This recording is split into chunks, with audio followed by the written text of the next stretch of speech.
Let's take a look at OSHA enforcement.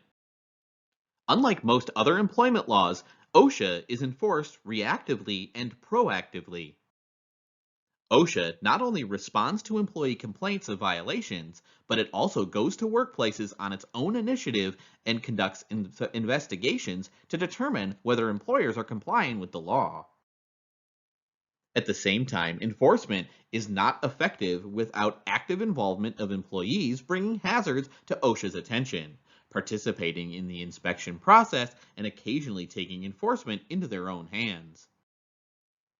In order of priority, OSHA inspects workplaces where it has reason to believe that there is imminent danger of death or serious physical harm to employees, where it's received employee complaints, and for follow-up inspection.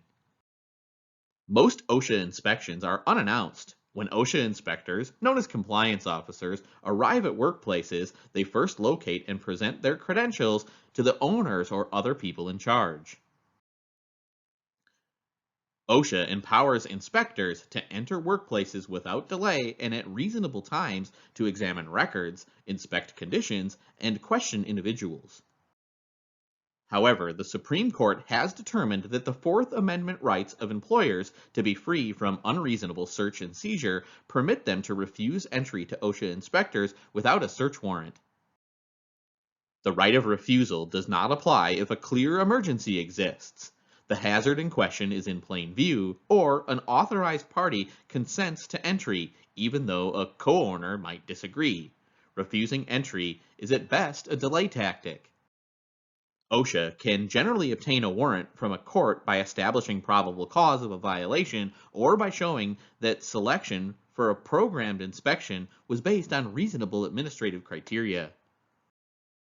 An employer representative is entitled to accompany the compliance officer during a workplace investigation or inspection, but employers are prohibited from intimidating or interfering with compliance officers as they perform their job.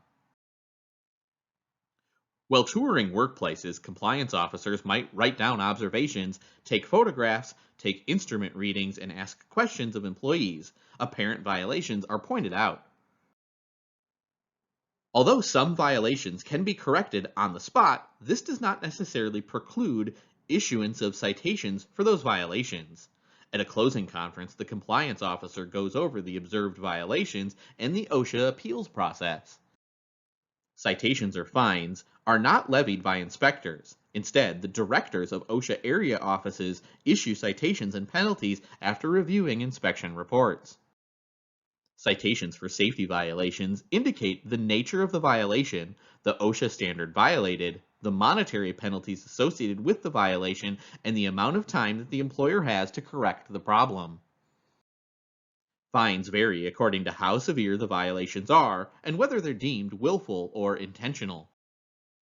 Copies of citations received must be posted near where the violations occurred for 3 working days or until the violation is corrected. Employers have 15 days following the receipt of a citation to contest the citation. Although all violations should be corrected promptly, employers are not legally required to correct alleged violations until their appeals have been heard by the Commission and it has issued a final order. The ability to put off fixing dangerous conditions until the Commission's appeals process is completed provides employers with considerable leverage when negotiating with OSHA over citations. Because OSHA visits only a minuscule number of workplaces at its own initiative, employee reports of potential hazards are critical to enforcement. Not surprisingly, some employers take a dim view of such complaints. OSHA does not reveal the identities of employees who make safety complaints, but it does inform employers when inspectors are prompted by complaints and provides copies of written complaints. Employees who refuse to work under dangerous conditions have some legal protection from termination or other punishment for their refusal to work. Employers should take employee safety complaints seriously and must not punish employees for refusing to work under conditions that pose a serious and imminent threat to their health. Employees can request informal reviews in cases where OSHA declines to issue citations, but only the amounts of time that employers are given to fix problems can be formally contested by employees.